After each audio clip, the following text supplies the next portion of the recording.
I'm Jennifer Schomburg-Kanke, and I'm going to tell you about the upcoming poems for 3030, and then I'm going to draw my final 8 names for who I'm going to write poems about. So coming up tomorrow, so if I actually get this up on Friday, I'm making this Friday night. So on Saturday the 16th, we will have a poem that is for Connie Needham, and she was Elizabeth on 8 is Enough. She was also on Police Squad, did an episode of Ellen, an episode of Fame. She was a dance instructor.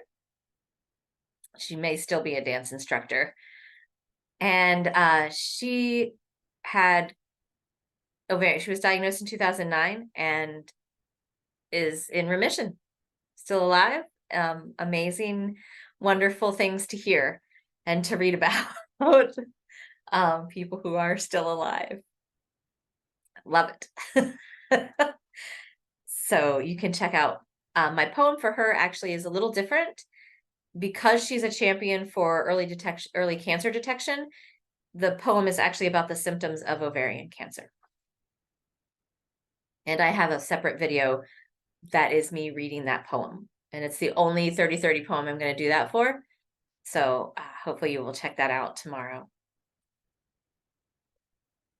Also coming up is Tomoko Kawakami. And if you are an anime fan from the 90s and like early aughts, she was Utena in Revolutionary Girl Utena. And my poem will actually be sort of based on some things that she said in interviews about portraying that role.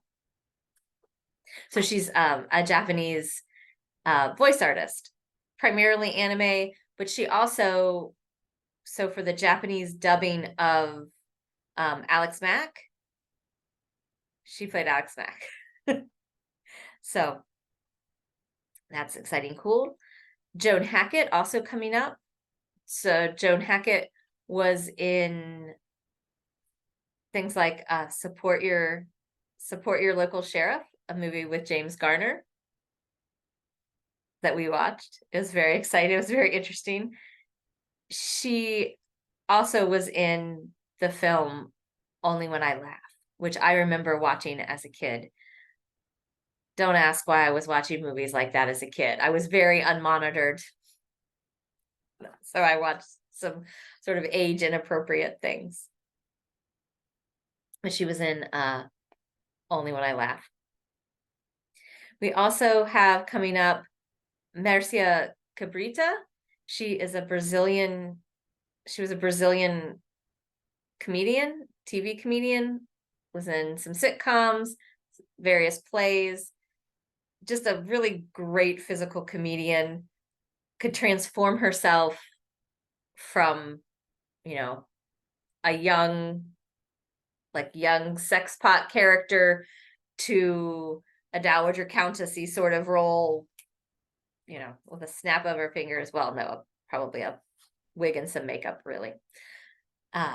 So one thing that I found fascinating about her, she kept a blog during her chemo experience, helped a lot of people with it, helped a lot of people through their own journeys. And she's so honest on her blog, and I loved seeing it. There's a lot of like, who cares about this positivity? This is ridiculous. Yeah. So one thing to know is if you go through Google Chrome, you can translate any page. It will translate it, and the translations aren't great, but I don't know Portuguese, but I was able to read her blog by going through that.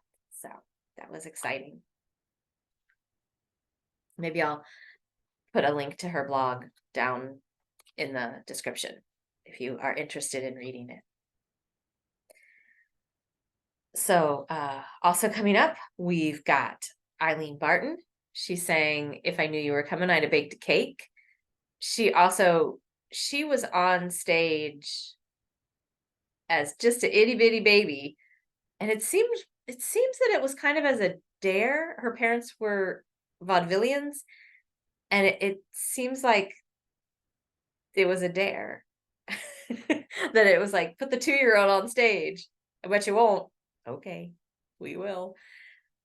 So she also was known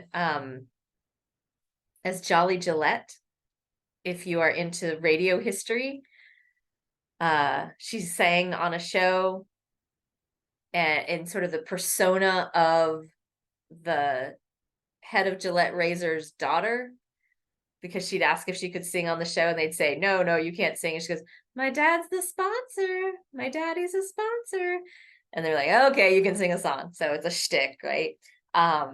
She seems pretty cool and fabulous. And it's been interesting and fun to listen to her music.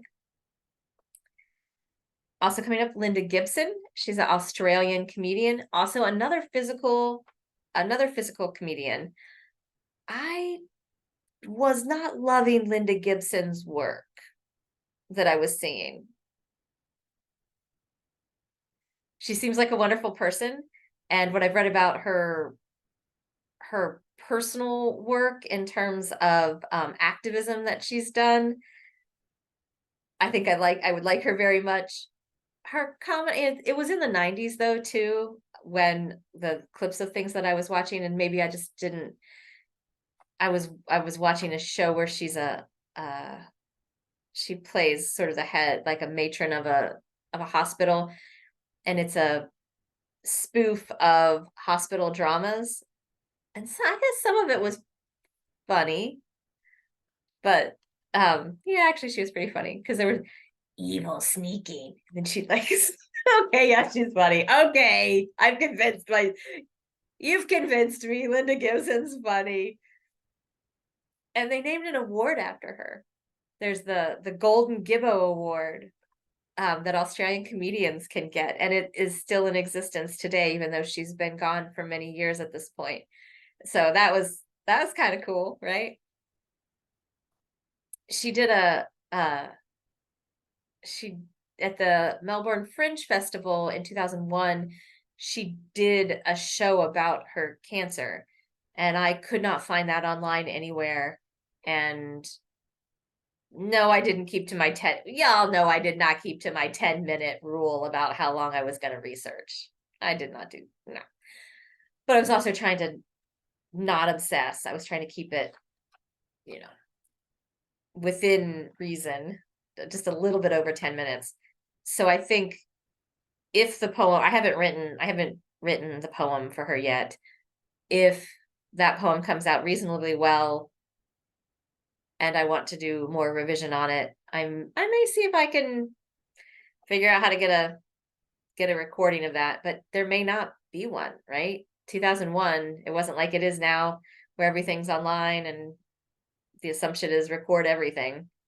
Even talking about who I'm going to write poems about, there's a recording of it. So Lynda Gibson coming up, Australian comedian. Also coming up is Ella Grasso. She was the first woman elected governor in her own right. So prior to her, so she was in the 70s. Prior to her, women had been, did I say president? I meant governor. If I was a better editor, I could go back and check and then edit. I'm not. If I said president, I meant governor. Oh, it's late. It's a little late. And I've been doing the hardest thing about 30/30, not that you asked, but I'm sure you want to know. The hardest thing about doing 30/30 for me isn't doing the poems. I can write a poem a day. I would not, they're not good, but I can do it, right? It's the social pressures, but not really pressure, or just output. On top of the videos, I've been doing daily Facebook posts. And I post on Facebook all the time anyway. It's not like I don't post, but there's something different about that sort of emotional output, and then the fundraising aspect too. And I have met my fundraising goal, which makes me very happy. So I'm not reaching out as much anymore on that. People are still welcome to give to the 3030 project on my donation page. I would love it if you did. The press is a wonderful press. I love a lot of the things that they publish. So they're great, but I'm not sending out individual emails or anything like that anymore. So that's at least a little less energy output. So Ella Grasso, the first woman elected governor in her own right. And previous to that, it was women, they could be surrogates for their husbands. They could be stand-ins for their husbands. If their husband got sick and couldn't run. Very interesting. So she had also been in the Connecticut state legislature, and yeah, she seemed like she was a reasonably good governor. She'd have to go back on some campaign promises to meet other campaign promises. It seems like she had promised some revenue sharing things, but then she'd also promised to balance the budget, and the budget was, it was the 70s, and the budget was just complete shit. And so she had to fire a bunch of people, and she gave back her raise and do a bunch of other things to try to balance the budget. So sometimes it happens. I have not delved too deeply into what people in the state thought of her yet. And I've already done my 10 minutes of research. 15, really, 20. So we'll see what poem I come up with for that. So that's who's coming up.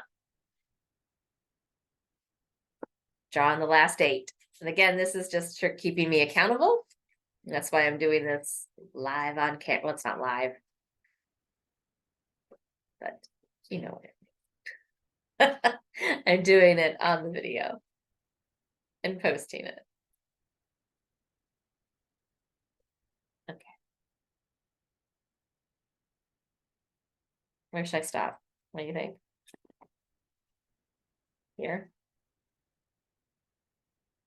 This one? Okay, that one. 2, 3,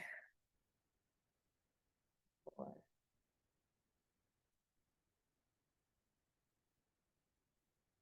I guess that would do 7. And then 8.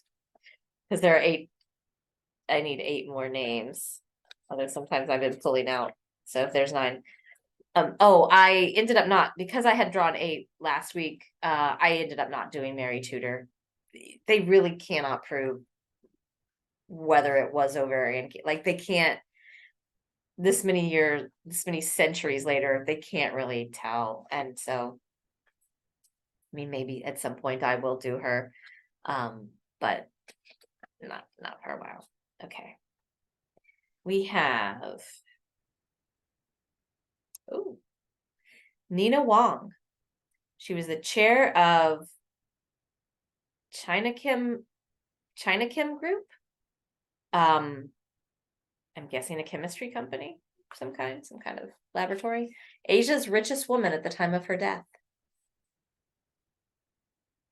Yeah, so some of the things I just had sort of written little notes to myself. Okay.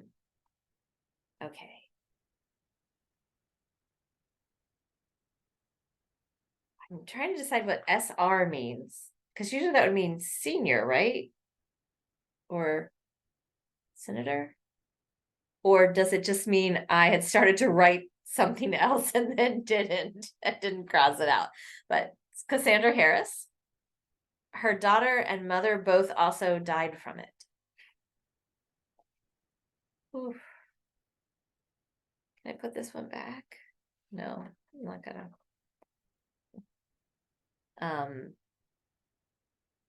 Ashley Luther, known as Ellie Mayday, Canadian model, often photographed bald or with scars, is what my own notes, my pre-notes say. Beverly Owen, who was the original Marilyn Munster.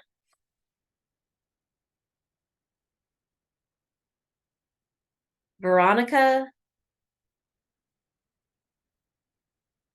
Castang? Castang. I'll know in a week. How many cards I have? 1, 2, 3, 4, 5, 6. I actually drew 8. Okay. Diane Brown? Diane, maybe. I'll know in a week. Lavette George. Smita Tawakar. Okay. I will know who these women are more in a week and write poems about them. Once I've written the poems about all the other ones that I just talked about. In the beginning, I had a nice little backlog because we had been expecting the hurricane. I worked many days in advance in case the hurricane came and I wasn't able to send things in. So I sent a whole bunch in. I sent like 4 days worth in case I lost power. And then we didn't lose power. And I should have I could have kept my momentum. I didn't. I have turned in my poem for tomorrow. I have I have to write more poems. That's the point of this though, right? Oh man, Gilda Radner never came up. Neither did Marilyn Kahn. Kind of bummed. Maybe the cards knew that I was gonna write about them regardless. And then there's also the woman who, if people remember this, about the adjunct from Duquesne who passed away and she didn't have insurance, and it made the news and things about the plight of adjuncts. She was under treatment for ovarian cancer at the time of her death. I think she actually had a heart attack or something, maybe during the treatment. But yeah, so maybe the cards were like, you're gonna write about them anyway. You don't need us telling you to write about them. You're gonna write about them anyway. You're right, cards. You're right. Thanks for stopping by.